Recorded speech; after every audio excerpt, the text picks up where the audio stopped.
Hello, friends, and welcome to your Daily Detroit. It is Friday, February 11th, 2022. Devin O'Reilly, good to hear from you. Great to talk to you, Jer. It's been quite a busy week, and it's going to be a big weekend. We've got a lot to talk about. We do. You know, it's a special holiday for those people in love. And oh, the Super Bowl, right?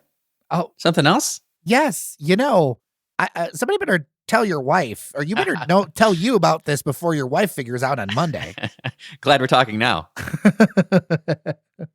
What you drinking, sir? Well, Jer, I don't know if this is appropriate or not, but I have been seeing a lot of previews for a new Batman movie coming out, The Batman, the new iteration. And so it just made me think I've always been a big Batman fan. And I wondered, are there any cocktails that invoke Batman's name? And in fact, there is. So I went out and sought this out. It's called the Bruce Wayne Jer. And lo and behold, it's got some of my favorite ingredients. It is cold brew, bourbon, maple syrup. Mix all that together. Obviously, equal parts cold brew and bourbon. The maple syrup, you only need about a teaspoon or a tablespoon. It's really good. I mean, I know that coffee and bourbon obviously go well together, whether they're warm or cold. This is, now that we're getting a little bit of spring temperatures around here, this is hitting me just right. It's very, very good drink. I'm glad I discovered it. I'll definitely be making it again. It definitely sounds good. I am a fan of Batman, have been my entire life, but be sure to remember your holidays, Devin, so that you are not a bachelor alone in a mansion. Fair point, Cher. No, I'm ready now for what is it, Monday Valentine's? I'll have to. I kid. I'm celebrating my wife this weekend. I know I got it. But what do you got to drink, Jer? My drink is a little bit different. It is called the Cur Royale. And so the idea behind this is to celebrate the season, give something that's kind of effervescent, and of course, colors, that go with things. So this is an ounce of creme de cassis, or you could use Chambord. Okay, getting fancy. And then you do 4 ounces of sparkling wine, usually like a champagne. You could do Prosecco if you want, but champagne's by the book. Oh, interesting. I feel like this sounds like an old school cocktail. Like I want to say that this comes out of the 40s. That would make sense. And you could do like the cheaper versions with the creme de cassis, but you do want to spend a little bit. If you do the super cheap like liqueur stuff, you're not going to get the same depth of flavor. So if you spend a little bit extra money, you don't have to go crazy, but a little bit, you can go a long way in this one. Another thing you could do is some raspberries or berries as a garnish to kick it up a little bit. And pro tip, I would say that what you want to do, because you want to have a lot of like fizz with this one, it is important you pour the creme de cassis first. Okay, so a lot of times people would say do the champagne first. This time you need to do the mixer first. Because you want that effervescence. You're not trying to kill it. You're trying to make it bubbly and give kind of like the red love bubbles, if you will. Red love bubbles. All right, Jer. What a great choice for Valentine's weekend. That's a good one.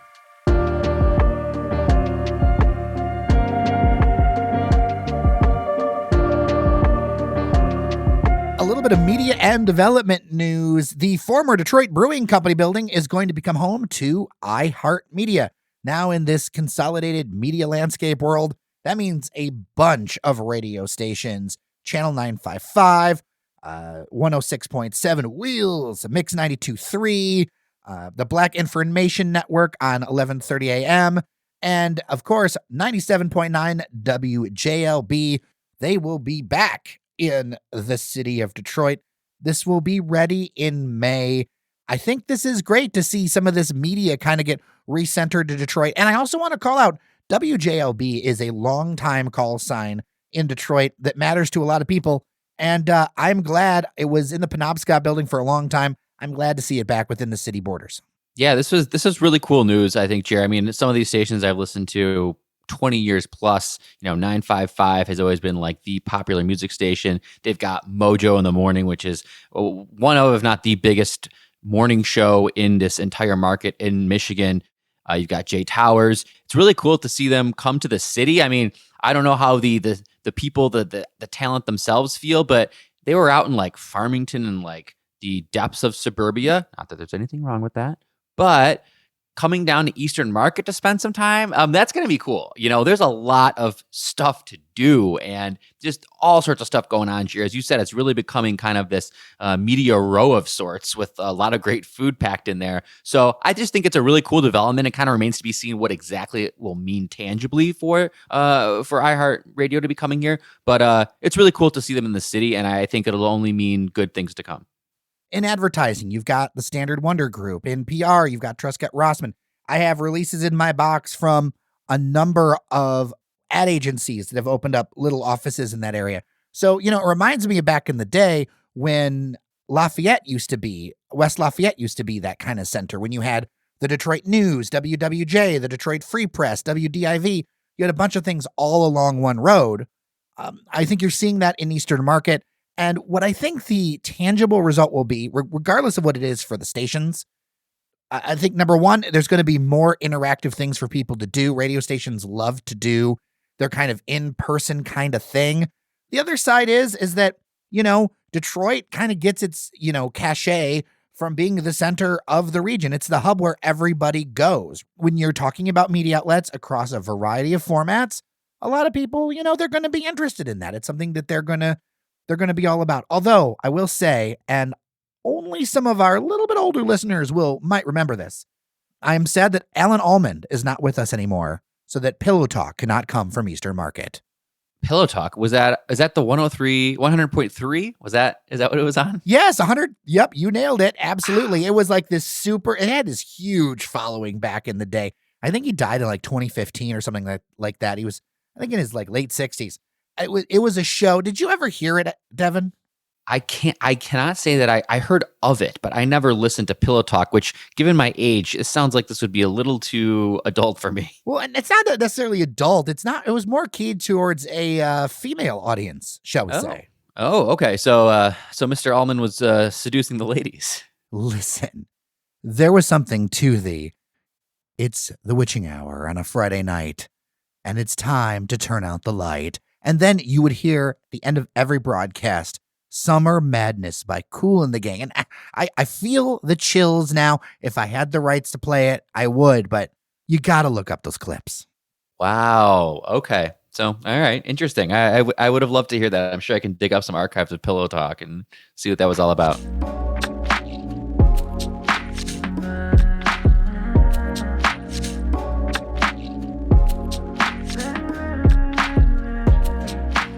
There is some legal news that is focused on Detroit, but will have national and international implications in a very kind of frothy space right now. Nike is suing StockX over NFTs that StockX has minted. They're called Vault NFTs. Now, if you're not familiar, StockX is the stock exchange of shoes, handbags, accessories, really big into the used market. Nike, of course, the major brand. There's kind of always been like a weird synergy between the two because Nike is kind of the number one brand that StockX resells, but it's a whole different animal when you're talking about NFTs and this Vault NFT that they're minting. And I know a lot of listeners probably don't even understand exactly what an NFT, a non-fungible token, is, because it's part of this whole like cryptocurrency Bitcoin space. What's interesting here is that it's about trademark infringement, that Nike is basically saying that StockX shouldn't be able to mint new NFTs using their brand. StockX, for their part, says that the suit lacks merit and that they don't truly understand what they're doing. I mean, the courts are going to decide this. I am not a lawyer, and so it's going to be difficult. But on first blush, I have questions. Well, I've got more than questions. I've got some thoughts here, Jared. And I love StockX, and I buy from StockX. I'm a customer of StockX, and I think that their general kind of market and their whole operation is really awesome. But once you start delving and dipping into this NFT game, man, it creates some issues. Because when I think about NFTs and the little that I know about them, you can boil down NFTs into the sense that they're supposedly you own an image. Well, no, you own a token, you own a link or an entry to an image. You don't even own the image. Fair. It's like having a Chuck E. Cheese. It's like saying you own a Chuck E. Cheese, but you don't get a Chuck E. Cheese.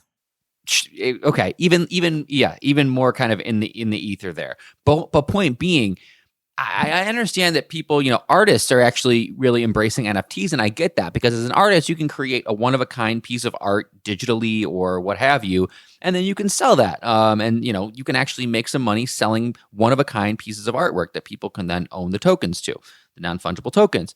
But it strikes me that when you're doing what seems StockX is doing in that minting images of Nike products with full Nike branding of Nike shoes, and then selling the image of the Nike shoes for more than the shoes themselves.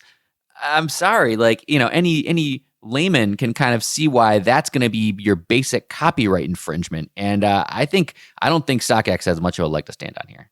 Of course, we're also dealing with two very large companies that are fighting it out for turf, because we all know that Nike's going to get into this game too. Now, I am very skeptical of NFTs. There is a great YouTube documentary, Line Goes Up, talking about the issues around NFTs and how a lot of times it can really be a greater fool's theory or greater fool's scam. I know some people won't like that, but I am not huge on cryptocurrency for a variety of reasons. And, this debate around creativity has been happening in the NFT space for a long time. And if you go and do some research, you'll see that lots of artists have had their work not just copied by people to create a new version or a new NFT that people then sell, and then the artist gets nothing. And I got to imagine that this is going to set a lot of precedent in a space that's the Wild West, and it's such a Wild West that most people don't understand it. For me, the way I feel about it is I'm staying away from the NFT game right now because it is so frigging volatile. Like any brand new space, there's going to be all sorts of ebbs and flows and crashes and peaks and valleys. And it seems like investing now, unless you really, really, really know what you're doing, would be a fool's errand. So like you said, who owns it? Nike makes the product. They should be able to mint NFTs around their products. I don't think an outside company has the right or ability to start minting stuff. I can't go mint Disney NFTs. That would be, or images of Disney, or images of Mickey Mouse, or Donald Duck. That would seem like clearly a violation. So I don't know where all this goes. It's going to shake out in the courts, Jer. Billions of dollars will be at stake, and then you and I will get into it when it's for the masses, I assume. Yeah, the word mint even carries a lot of stuff with it, doesn't it? It's very clear to me that if you own, I'm looking at this coffee mug, I could sell you this coffee mug for $10, and that's fine. But if I were to make a new coffee mug and then throw the logo of something that's copyrighted on and sell it to you for $10, I get in trouble. Did you watch The Wolf of Wall Street? Yeah.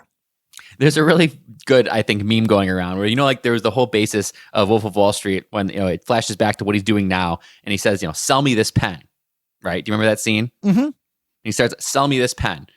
And the meme goes it's the image, sell me this pen. And it's an NFT.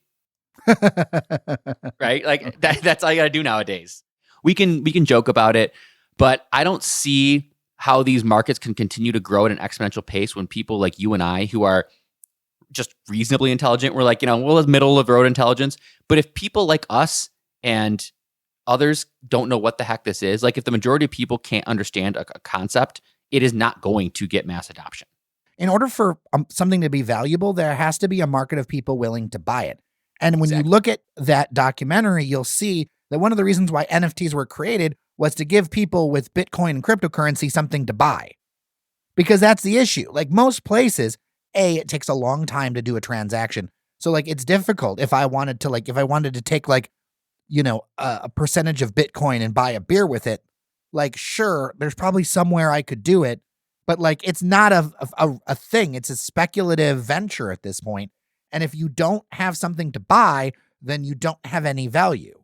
If not enough people believe that something has any value, it doesn't have value. I'm sorry. That's 101 of I went to school for marketing. It was years ago, but some of the 101 rules here. If something doesn't have any perceived value, it doesn't have any value. And if not enough people believe that this is worth anything, there's going to be a limited market at best. If you want to spend 2 hours and learn more, I will put a link to Line Goes Up in the show notes.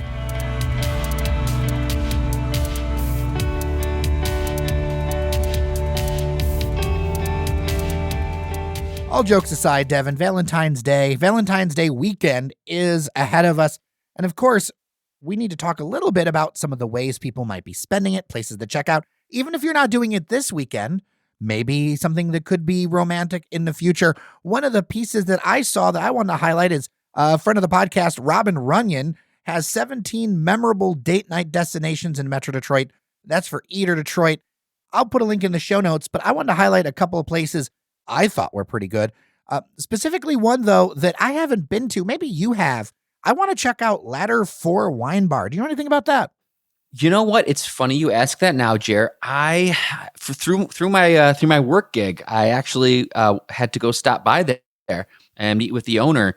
And the owner, James, and his brother, Patrick, are the two owners of it. Long time, they've been in the business. They've been in the coffee business, actually, for a while. James started in the coffee business, so he's a big coffee connoisseur. But yes, Ladder 4, I went and checked it out yesterday for the first time. It's like really at a crossroads of neighborhoods. Basically, it's on the little jump around like Michigan Avenue and Grand Boulevard, but just a little bit north of that, kind of Core City-ish. It's an old firehouse that they're completely redeveloping. It's got 3 patios. It's got an upstairs, a downstairs, a wine bottle shop, a full bar, event space. This thing is going to be really cool. They're probably only about 65% done, but you can see how awesome it's going to be. Another one on there is the Siren Hotel. And I like that one because, there's the candy bar and then there's Carl. So there's kind of like a 1-2 in the same building. Yeah, depending on what you want to do more of a casual lunch or dinner, you go to Carl's. They're awesome, super retro. It's like stepping back in time. And then you want to do candy bar for something really nice. I mean, Valentine's, that's definitely like a Valentine's Day, like drinks type of place. They have an amazing bar program, super cool 1930s Art Deco vibe. Highly recommend for a date. So what about you, sir? Well, Jared, looking at this list, I see some favorites. I mean, Al Barzone has been a long time date night destination for me, or just a regular dinner place. It's got, it's awesome patio that's heated. So maybe not on a day like this, but, I would say 8 months out of the year, you can go hang out on the cool patio at Al Barzone. And then you've got what I consider kind of one of the premier spots in Detroit is the Highlands at the top of the Rensen. Back when that was Coach Insignia, that was one of the first dates my wife and I went to. This is like the ultimate. Going to the Highlands, I think, is kind of the ultimate Valentine's date when you're trying to make a statement. Oh. Maybe it's the first Valentine's Day with, your girlfriend or significant other, and you really would want to impress them. This is it. This is the coup de grace of Valentine's dinners, I would have to say, just because you got the view, you've got the ambiance. It's so dramatic going up there and taking the elevator that you feel like you're going to shoot into the sky like Charlie and the Chocolate Factory. It's just a really cool experience. So that would be of this list, my pick for best Valentine's spot would be at the Highlands.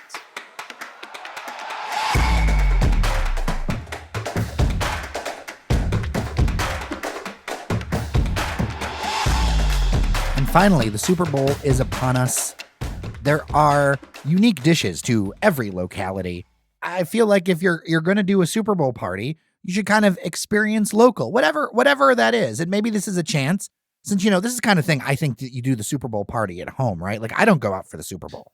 You don't want to go out for the Super Bowl because first and foremost, you want to be able to hear what everybody's saying, announcer-wise. You want to be able to chat with the people you're with, and you want to be able to listen to the commercials. My gosh, the commercials are one of the most important aspects, and you can't really do that if you're at B-dubs with the sound all the way up, with sound up and people yelling and talking. GM has their Dr. Evil commercial with electric vehicles. Did you see that one?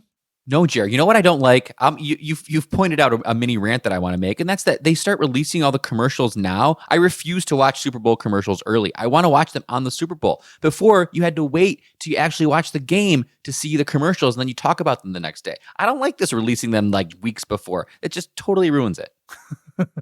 Rant over. All right, for these two cities, what would you pick as their iconic dishes? I mean, Cincinnati, I got to think it's Skyline Chili. Yeah, I couldn't think of anything. When I was thinking about like, well, what's the iconic food that you would eat if, let's say, you're rooting for the Bengals, Joe Burrow, exciting team, they're super young, they've experienced this worst to first mentality type of thing. If you're a Lions fan, maybe you can see some of the Lions' future in the Bengals. They were absolutely the worst team in the league 3 years ago, and now they are playing in the Super Bowl. So hey, there's hope for the Lions. So if you're cheering for the Bengals, it's got to be Skyline chili. That's a Cincinnati specialty. You and I aren't really big fans of the chili itself, though. I got to be honest. Well, it's a no bean recipe, and here's the thing: I know that they put in like cocoa and cinnamon, and the consistency, it's not my jam. It's just, no, I can't. It's not my favorite. Maybe you could put some Skyline chili over a Coney dog. I don't know if that'd be blasphemous, but kind of do the blending thing. I don't know. It's just the consistency. I like it a little bit thicker.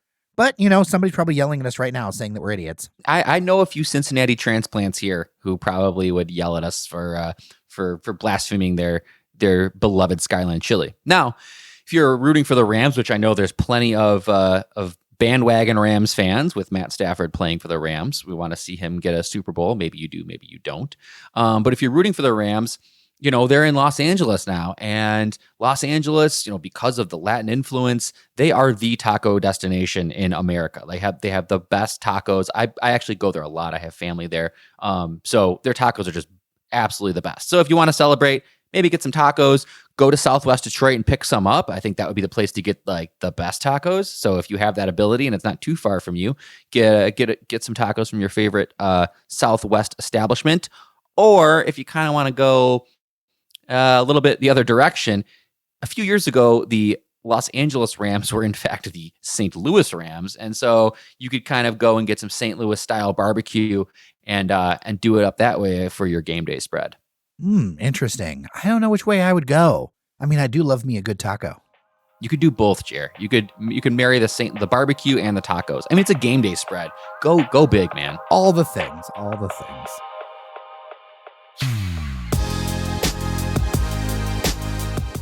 I'll have to do that Bruce Wayne cocktail, but after this weekend? Sure, after this weekend, Jared. But, think about it. I might have to do your cocktail this weekend because it's, romance is in the air, romance and football, and what an interesting combination of events it's going to be this weekend. So I hope everybody enjoys themselves and enjoys time with their friends and loved ones. Absolutely. Romance or bromance, right? Exactly. Whatever your pleasure. All right. Thank you so much for listening. Thanks to Cheyenne Nocerini, Randy Walker, Fletcher Sharp, of course to you, Devin, and of course to every one of our listeners. I'm Jer Stays. I'm Devin O'Reilly. Take care of each other, and we'll see you around Detroit.